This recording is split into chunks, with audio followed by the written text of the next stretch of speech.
Salam sejahtera dan salam Malaysia Madani. Bersama saya Javinia Jimlajim dalam Berita Pagi Sabah edisi Sabtu 7 September 2024.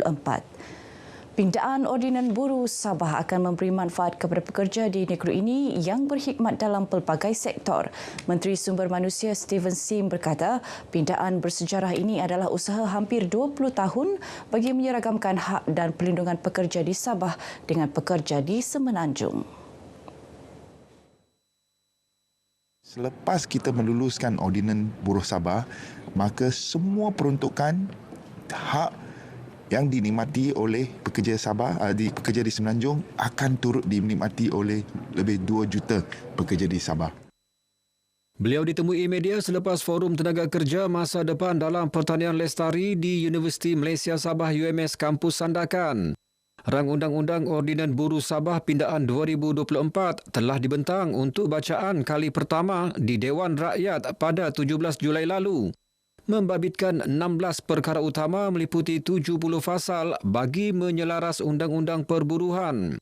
Yang merangkumi 3 akta utama iaitu Akta Kerja 1955, Akta Standard Minimum Perumahan, Penginapan dan Kemudahan Pekerja 1990 dan Akta Kanak-kanak dan Orang Muda yang dikuatkuasakan di Semenanjung. Sementara itu, dalam majlis sama, Steven memaklumkan Kementerian Sumber Manusia KESUMA memperuntukkan RM2.6 juta bagi meningkatkan pembangunan modal insan dalam pelbagai bidang. Jadi kita akan pakai dana-dana ini untuk melihat kepada pembangunan modal insan untuk mereka berdepan dengan cabaran masa kini, contohnya AI, contohnya digitalisasi, ekonomi hijau. Ini adalah semua perkembangan baru. Dan KESUMA juga sedang melakukan kajian, laporan dan laporan akan siap hujung bulan ini di mana kita akan lihat kesan AI, kesan digitalisasi dan ekonomi hijau ke atas pasaran kerja.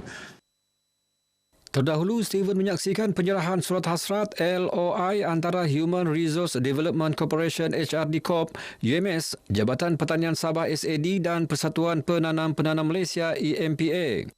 Kerjasama HRD Corp dengan UMS menekankan kepentingan penyelarasan kepakaran akademik dengan keperluan industri. Manakala kerjasama dengan SAD bertujuan memupuk dan mengembangkan peluang pembelajaran serta pembangunan dalam kalangan majikan. Bagi kerjasama dengan EMPA pula bertujuan memacu aktiviti peningkatan kemahiran dan pembelajaran semula sekaligus menetapkan penanda aras bagi persatuan lain untuk pembangunan modal insan di negeri ini. 11 keluarga kurang berkemampuan dalam kawasan Dewan Undangan Negeri Dun Apas kini memiliki kediaman sendiri menerusi program Rumah Mesra Sabah Maju Jaya SMJ. Penyerahan kunci rumah disempurnakan Pembantu Menteri kepada Ketua Menteri Datuk Nizam Abu Bakar Titingan di Kampung Balung Kokos, Kampung Indra Sabah, Kampung Wakuba dan Kampung Ulu Balung, Tawau. Bercakap kepada pemberita, Datuk Nizam yang juga Adun Apas berkata, program Rumah SMJ merupakan salah satu inisiatif kerajaan negeri dalam mensifarkan kategori miskin tegar di Sabah. Keseluruhan Rumah SMJ yang telah siap selama 3 tahun ini ialah berjumlah 13 buah rumah. Dan dalam tahun ini ada beberapa rumah yang hampir siap dan insya-Allah kita akan serahkan rumah-rumah berkenaan kepada penerima-penerima yang telah dikenal pasti. Sementara itu, penerima rumah SMJ berharap kerajaan negeri akan meneruskan usaha membantu golongan kurang berkemampuan untuk memiliki kediaman sendiri. Hari ini saya telah dapat pemberian kunci rumah untuk kami sekeluarga lah. Saya amat bersyukur dan terima kasih sangat kepada Ketua Menteri Sabah. Saya harap bantuan ini berpanjangan lah. Alhamdulillah kita diberi untuk bantuan. Terima kasih kita kepada kerajaan, terutamanya Ketua Menteri kita, Datuk Haji, dan juga untuk memberi rumah SMJ yang sekarang ini. Jadi kita alhamdulillah berterima kasih kepada pihak kerajaan. SMK Dalit yang kini dalam pembinaan akan menjadi pelengkap kepada ekosistem pendidikan di Mukim Dalit. Pembinaan sekolah menengah ini memudahkan penduduk sekitar menghantar anak-anak ke sekolah menengah yang lebih dekat. Menurut Ahli Parlimen Pensiangan, Datuk Atta Joseph Kurup, pembinaan sekolah tersebut mengalami kelewatan berikutan isu tanah, situasi COVID-19 dan pelbagai kekangan lain.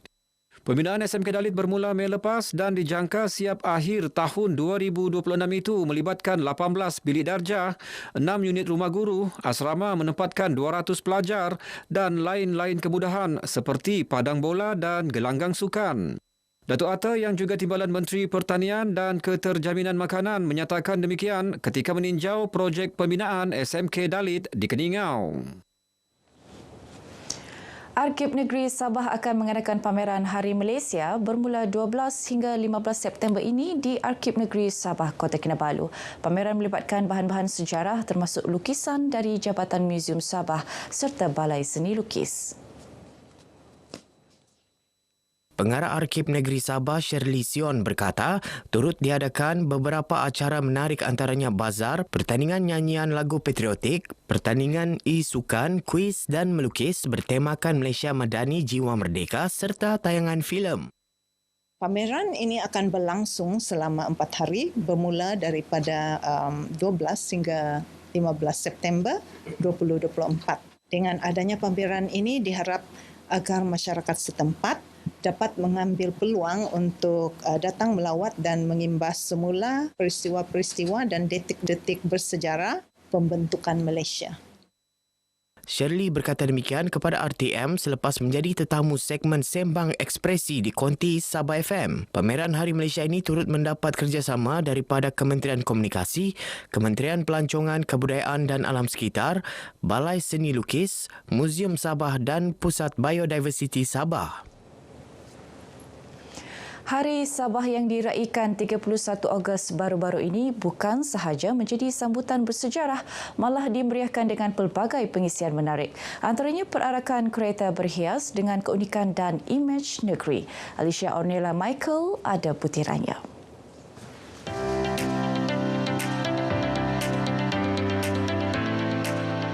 Perarakan kereta berhias ini merupakan acara tarikan utama masyarakat setelah sekian lama tidak diadakan.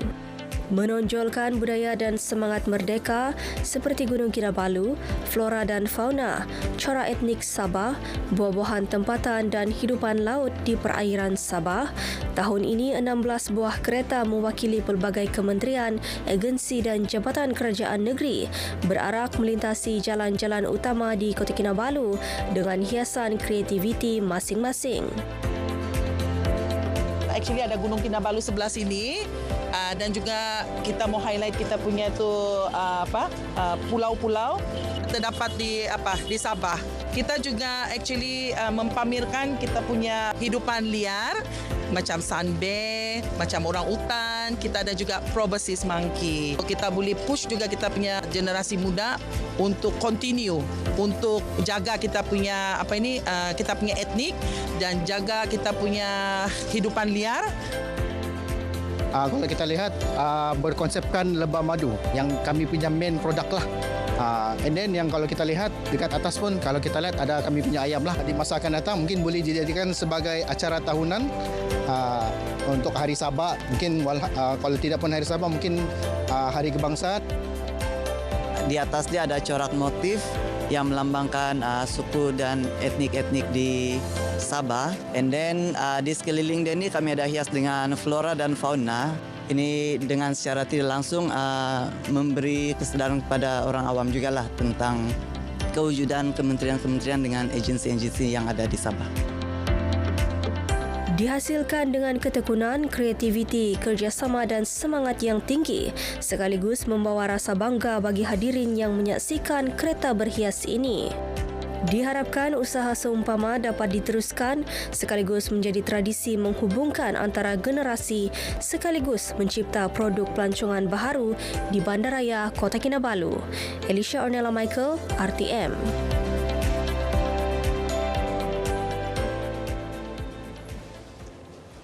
Baik, paparan itu mengakhiri perkembangan Berita Pagi Sabah kali ini. Menyusul selepas ini Berita Pagi Sarawak. Malaysia Madani, Jiwa Merdeka.